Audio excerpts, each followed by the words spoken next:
Well, ladies and gentlemen, people told me, I got messages on Instagram by a couple of Arsenal fans, my friends, who actually have appeared on my channel. They said that they wanted a live stream, but I'll tell you what, this deadline day, I think it's done for the day. It's not just like something like Thomas Partey, where I believe that something is going to happen. So that's why I think I'm not doing a live stream, and see, not doing a live stream.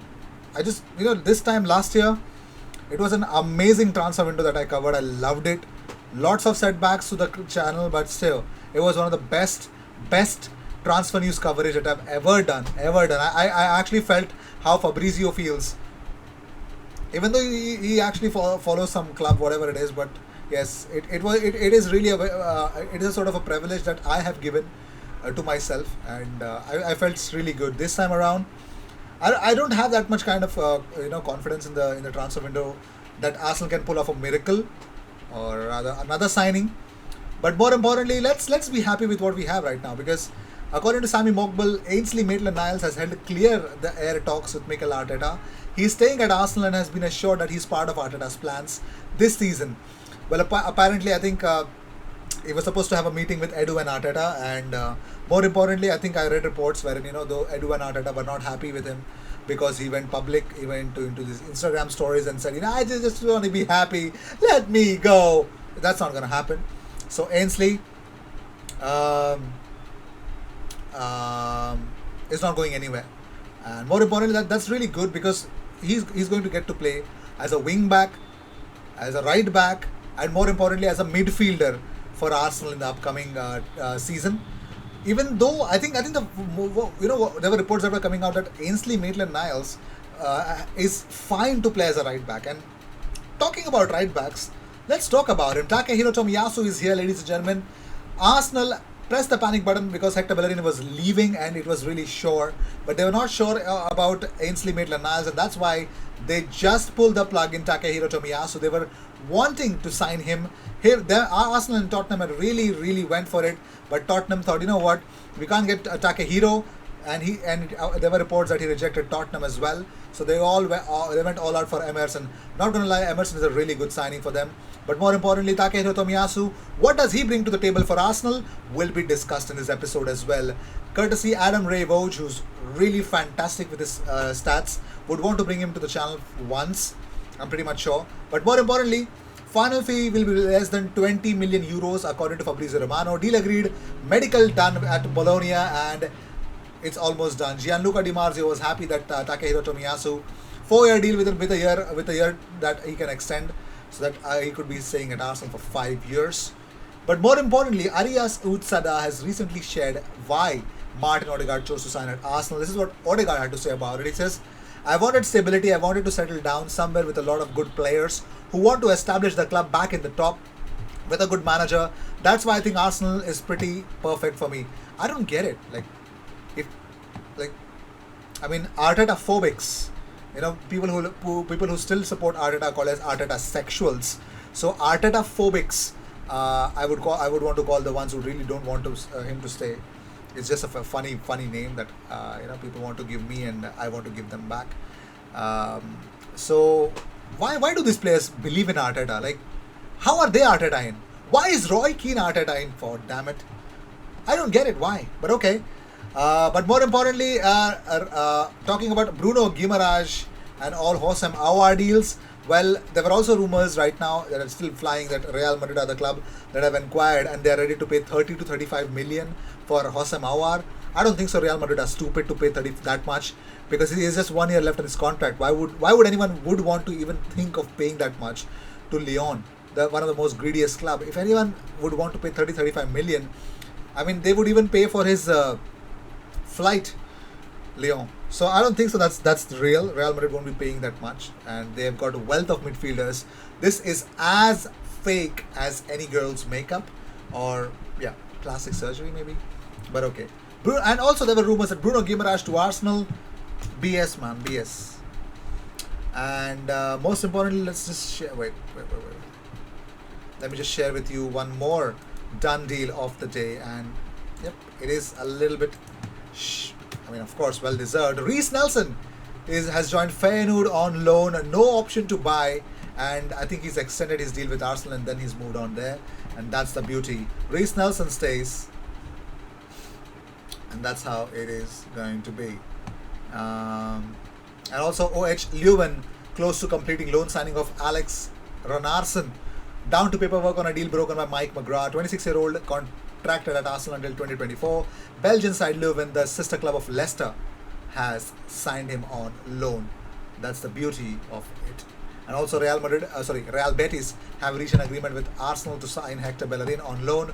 No option to buy at all.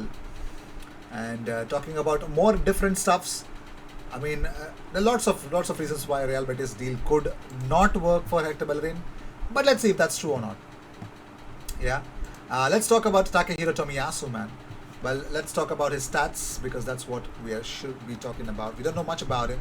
Well, comparing him with Emerson's, if you check out the defensive actions of Takehiro Tomiyasu, I think not much has changed.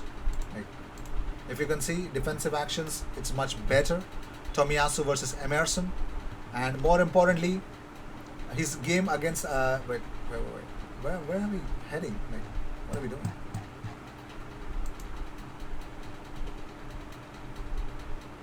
Yeah. So yes.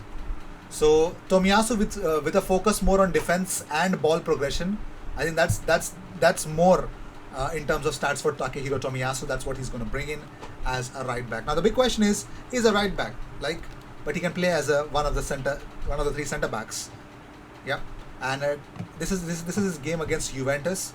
His last two starts against Juventus, 8 out of 10 on ground duels, nearly 90% passing, 6 out of 10 accurate long balls. You know, and he likes to challenges as well and wins the challenges. Long balls. Arsenal's only hope of providing long balls is Ben White right now, since David Luiz left. Here comes Takehiro Tomiyasu.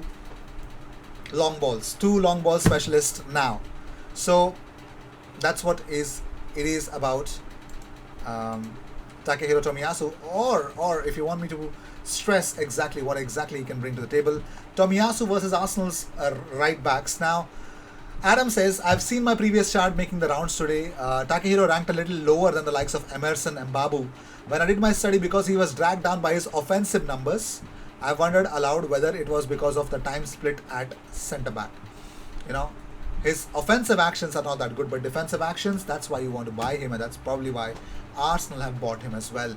So talking about the comparison with Tomiyasu and Arsenal's right backs, this is the same chart isolating for defense and ball progression and dropping the stats for goal or shot contributions. Very secure defender who isn't dribbled past often, wins duels in the air, good at pressing, secure in the tackle. That is what Takehiro Tomiyasu will bring. Also, a little deeper dive on Tomiyasu's defensive stats. He tackled more than half the dribblers he took on. A 90th percentile performance. He was dribbled past 13 times in more than 2,700 minutes last year.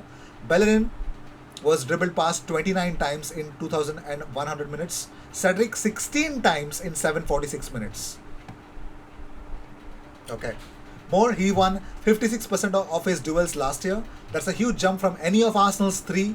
It also put him in the top handful of right backs looked at. In the air, 58%. Chambers led the Arsenal's options with 53%. But then, yeah, you know what he did against Bernardo Silva.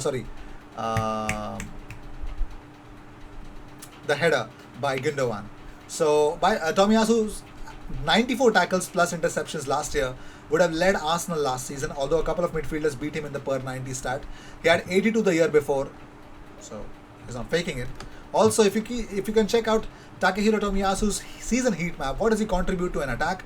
His numbers there are low. As illustrated, you can see the heat map. Attacking wise, Takehiro, not that good. But because he can't, maybe because he is not asked to attack, says Adam, so he's not getting involved near his opponent's goal often. Now let's talk about Bellerin. There's a difference between Bellerin and him, right? Look at the defensive stats for Bellerin. Nothing central for Bellerin. Well, Tomiyasu completed just 10 passes into the penalty area last year, about once every 3 games. Arsenal's 3 options each did that about once every 90 minutes. But he completed 4 passes into the final third 90, something none of Arsenal's right back did. that points more to the role. Also, let's look at Bologna's other fullbacks. And sure enough, none of them are completing penalty area passes. Here's their leader in their starter, Lorenzo Di Silvestri. He completed one pass into the penalty area every 75 minutes or so, just short of Cedric. So based on all the above, Adam says that you'll likely see Tomiyasu tuck into a back three while Tierney bombs up the left. Maybe even more action on the right coming from Ben White's centre back spot or the midfield. It'll be interesting to see how Tomiyasu is deployed.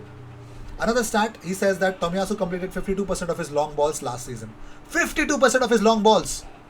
Successfully playing 3 per game. 3 long balls per game, successful long balls per game. That's better than any of Arsenal's right backs. Bellerin, for example, was accurate 43% of the time, but he only played about 2 long balls every 180 minutes. So Takehiro is the player you'd like. So let me know in the comments what do you guys really think about the incomings and the outgoings at Arsenal. Well, Alex Lacazette is not leaving. That's another thing. Matteo Bonatti says, Arsenal are getting a very good young and versatile defender in Tomiyasu who switches between centre back and right back easily. Has over 60 games of Serie A experience at 22 years of age. Gets forward well but really stands out with 1v1 on defending. Lovely. The big question is, will Tomiyasu get the game time? Let's see what happens. I'll see you in the next one. Thank you so much for tuning in. And I think this is it from the transfer window from IG. More importantly, I think I will definitely come up with more news as time progresses. So nobody's stopping this YouTube journey of mine. Cheers. I'll see you in the next one.